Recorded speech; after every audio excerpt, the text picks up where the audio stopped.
Furniture की बहुत सारी चीज़ों के इंग्लिश में नाम तो हम बखूबी जानते हैं और यहाँ तक कि कुछ चीज़ों के नाम तो हम इंग्लिश में ही यूज़ कर रहे होते हैं। जैसे मेज़ से ज़्यादा टेबल का वर्ड यूज़ किया जाता है। इसी तरह से कुर्सी की बजाय हम चेयर वर्ड कहना पसंद करते हैं। दोस्तों, फर्नीचर में कुछ ऐसे भी आइटम्स होते हैं जिनके नाम हमें बामुश्किल ही पता होते हैं। हमने देखे तो होते हैं लेकिन हमने उनके एग्जैक्ट नाम नहीं सीखे होते, तो हम उसे कुछ अलग तरह से ही बोल रहे होते हैं। जैसे हम इसे बोल रहे होते हैं जी के जो स्टैक में बेड रखा होता है, यानी ऊपर नीचे जो बेड लगे होते हैं, ठीक है, ये हिलने वाली कुर्सी या हम इस तरह से कह रहे होते हैं, या जिस पर हम पीछे हटकर बैठ जाते हैं, ऐसी कुर्सी। तो इसका भी हमें जो है वो सिर्फ झूला नाम आता है, राइट। तो क्या आपको इन वर्ड्स की इंग्लिश सीखनी है? अगर हाँ तो चलिए हमारे आज के सबक में हम इन तमाम अच्छे अच्छे फर्नीचर वोकैबुलरी वर्ड्स को सीखते हैं। दोस्तों, मैं हूं आसिम और आप मुझे सुन रहे हैं AQ इंग्लिश लर्निंग चैनल पर। अभी हमारे चैनल को सब्सक्राइब कर लीजिए ताकि आपको हमारी आने वाली वीडियोस बर वक्त मिलती रहें और आप यूं ही अच्छी अच्छी इंग्लिश सीखते रहें। इस सबक के नोट्स वीडियो की डिस्क्रिप्शन और कमेंट्स में दिए गए लिंक से हासिल किए जा सकते हैं। Alright friends, so let's begin our today's lesson. दोस्तों, आमतौर पर ये चेयर ही कहलाएगी, ठीक है, लेकिन अगर आपने करनी हो शॉपिंग तो स्टोर पर जाकर आप थोड़ा सा स्पेसिफिक हो जाइए, यानी इसका नाम थोड़ा ज़्यादा प्रिसाइजली, ज़्यादा अच्छे से बोलिए, क्योंकि कुर्सी की कई किस्में होती हैं, ठीक है, चेयर की कई किस्में होती हैं, जिनमें से कुछ का जिक्र कुछ हम इस वीडियो में सीखेंगे भी कि कैसी कैसी टाइप्स होती हैं चेयर्स की और उनके नाम क्या होते हैं। तो ऐसी चेयर को जिसके बाजू, जिस पर हम बाजू रख सकें, उसको हम बोलते हैं आर्म चेयर। इकट्ठा बोलिएगा, ठीक है, ये अलग अलग नहीं लिखा जाएगा, ये बोला इकट्ठा जाएगा, यानी एक वर्ड है ये, आर्म चेयर। आप इसको बोलेंगे आर्म चेयर। इसको हम फुट रेस्ट बोलते हैं, फुट रेस्ट, फुट रेस्ट। ऐसी चेयर को हम बोलते हैं लाउंजर, लाउंजर। ऐसी चेयर्स बीच पर या स्विमिंग पूल के आसपास रखी जाती हैं। पलंग को इंग्लिश में कहते हैं बेड, बेड। किताबों वाली अलमारी को हम कहेंगे बुक केस, बुक केस। किताबों की शेल्फ को हम बुक शेल्फ बोलेंगे। अब दोस्तों आप देखिए, क्या हम खाना बोल रहे होते हैं? बिल्कुल नहीं, हम शेल्फ ज़्यादा यूज़ कर रहे होते हैं, ठीक है, तो इसको हम बुक शेल्फ बोलेंगे, ओके, बुक शेल्फ। जब बेड के ऊपर बेड लगा हो तो उसको हम बंक बोलते हैं, बंक, बंक बेड, या आप इसे बंक बेड बोल सकते हैं, ठीक है, यानी बेड के ऊपर जब बेड लगा हो तो उसे बोलिए बंक बेड। दराजों वाली मेज़ को हम बोलते हैं ब्यूरो, ब्यूरो, यानी जिसमें सब के सब दराज लगे हों। अलमारी को हम सिंपली कैबिनेट बोलेंगे, कैबिनेट, कैबिनेट। कालीन को कारपेट बोला जाएगा, कारपेट, कारपेट। कुर्सी को सिंपली कोई भी कुर्सी है उसको हम चेयर बोलेंगे, चेयर।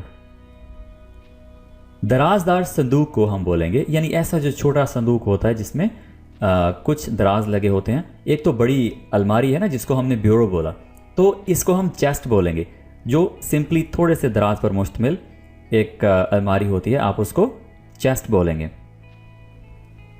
कपड़े रखने वाली अलमारी को चेस्ट ऑफ ड्रॉर्स बोला जाएगा, chest of drawers.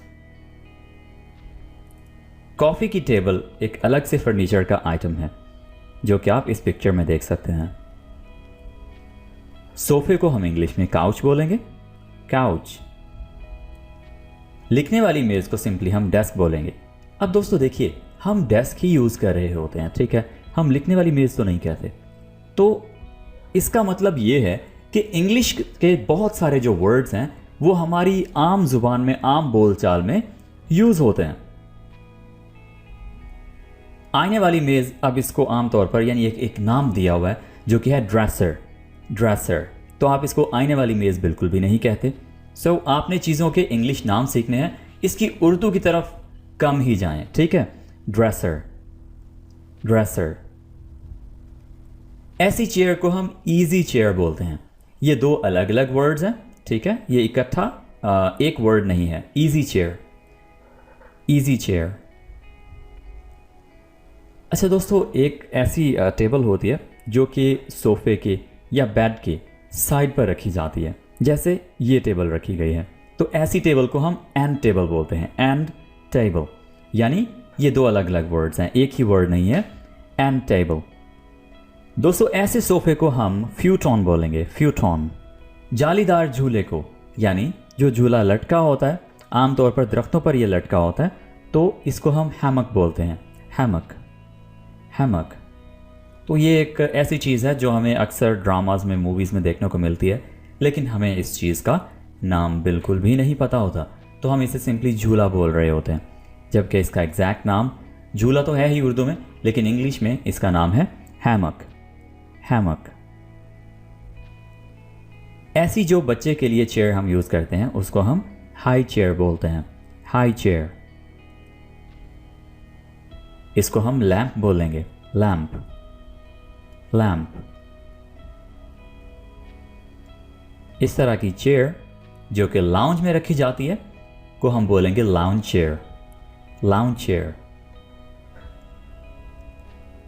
Mirror, mirror, आईने को इंग्लिश में मिरर बोला जाएगा।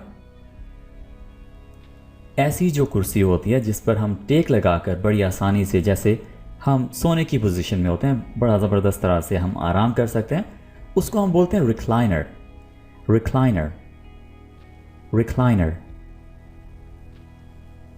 ऐसी चेयर जिस पर बैठकर हम आराम से झूल भी सकते हैं, ऐसी चेयर को हम बोलते हैं रॉकिंग चेयर, रॉकिंग चेयर। कालीन को हम बोलेंगे रग, रग। और जाय नमाज को बोला जाएगा प्रेयर रग, प्रेयर रग। दोस्तों ऐसे सोफे को हम सेटी बोलते हैं, सेटी। इसको हम शेल्फ बोलेंगे, शेल्फ।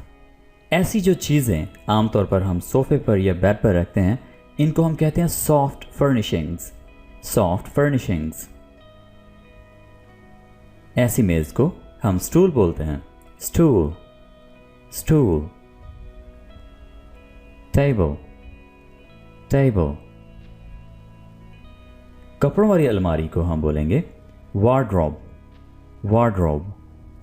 दोस्तों ऐसी अलमारी जिसमें नीचे कुछ ड्रॉर्स होते हैं और ऊपर बिल्कुल खाली शेल्फ्स होती हैं, जहाँ पर सजावट की कुछ चीज़ें रखी जाती हैं, फूल और इसके अलावा बहुत सारी चीज़ें।